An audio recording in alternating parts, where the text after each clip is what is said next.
Okay, we're in the garage. We're in the garage. And right here in this window, it's wet.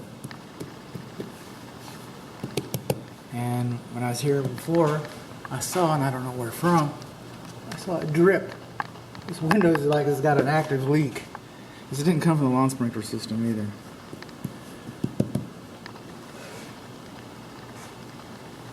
I believe there was some mention of that in the previous inspection report. So it would be reasonable to assume that this is an ongoing issue. It's been going on for a couple of years. Just a thought. The garage is not GFCI protected. This is a lawn sprinkler, and we have a care and use manual. In fact, this timer looks like it's recent installation. What do I do here?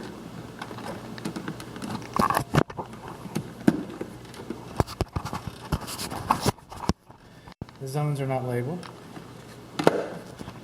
This is the Energy Star notice from when the home was built.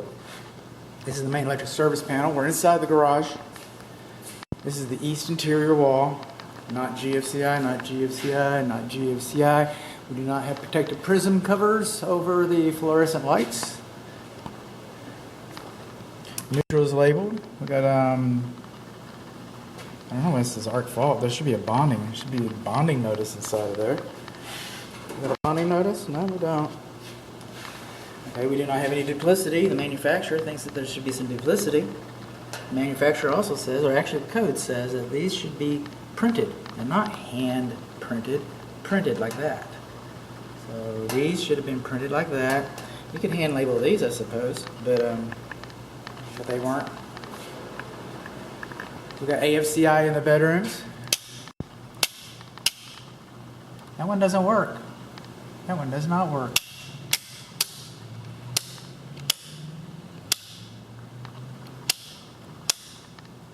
Which one are you?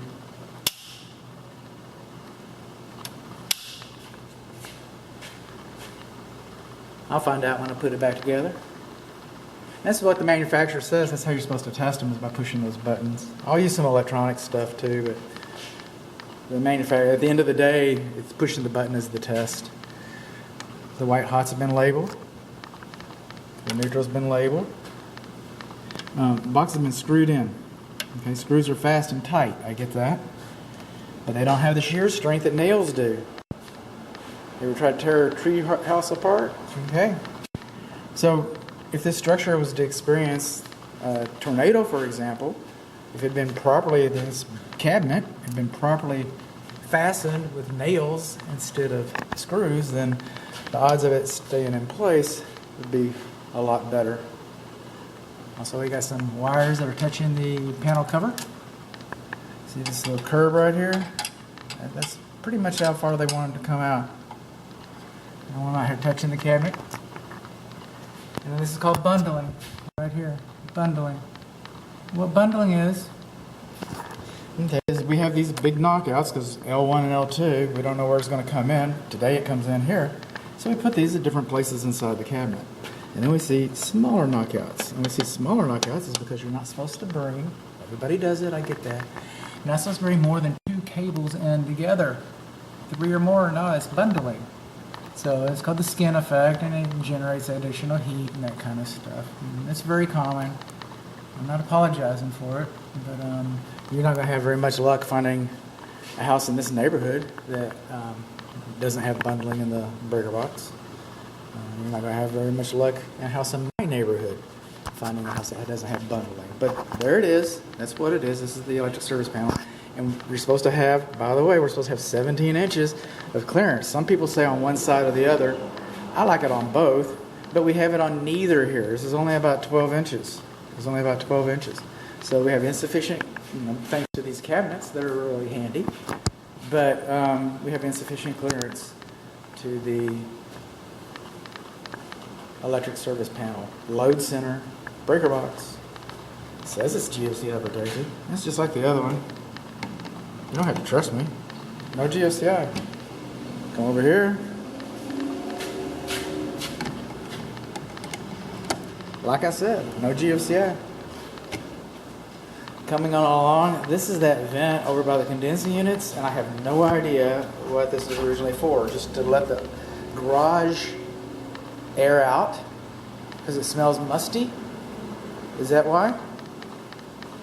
Air out because it smells musty because it's leaking over here? I don't know.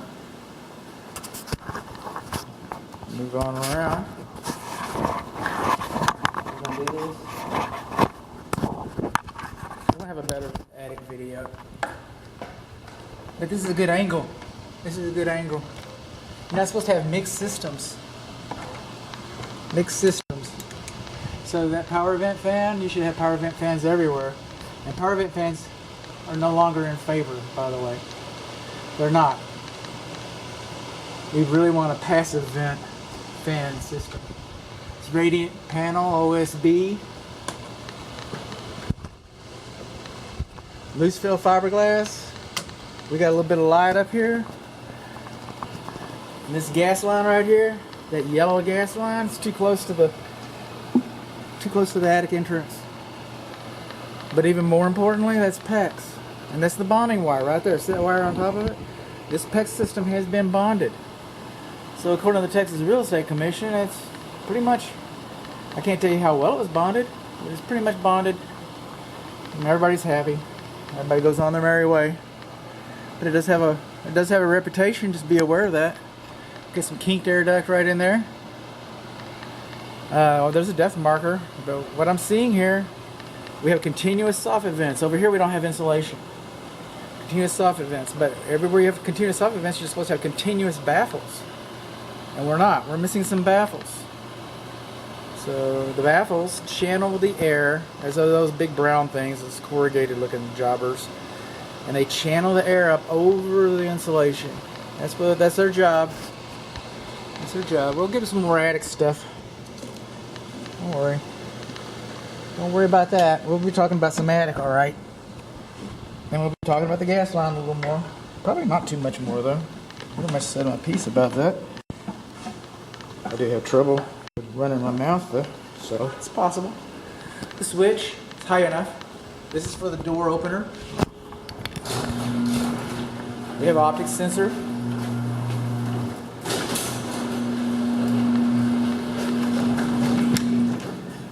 This door, this pedestrian door into the garage, they should have self-closing springs on them. Self-closing springs.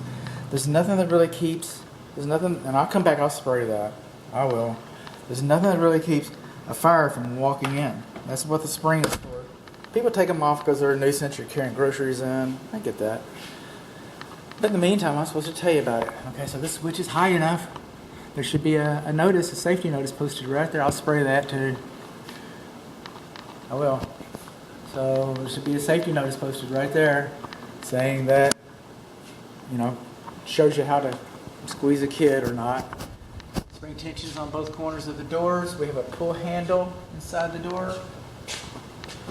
The manual door lock has been decommissioned. So the other way it's been turned around sideways like that, so that way you can't accidentally lock the door and then bend it up with the door opener. What we're missing here is we're missing another, the warning notice that's not posted there is not posted here either. There should be a notice telling you how to protect your kids, your children. And then over here, these optic sensors, you saw me work with that. These optic sensors are not supposed to be farther away from the garage floor. They're not supposed to be farther away from the driveway than 6 inches. So the optic sensors are a little too high.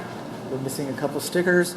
It's not GFCI protected because none of the garage is GFCI protected. There's just a few things, but those are things that are wrong with the garage door opener. So that's it. That's our protective prism covers. We already talked about this. You got a little movement right here. That's where the control joint is on the other side. So looks worse on the other side than this side, though. If worse is the right word. Probably should use have a better vocabulary. But there we go. What's concerning me, the breaker box has got some things in it. It's not going to affect the operation too much. I would never dissuade my client from seeking perfection, but that's not a rare example by any stretch of the imagination. And then over here, this concerns me. This window concerns me.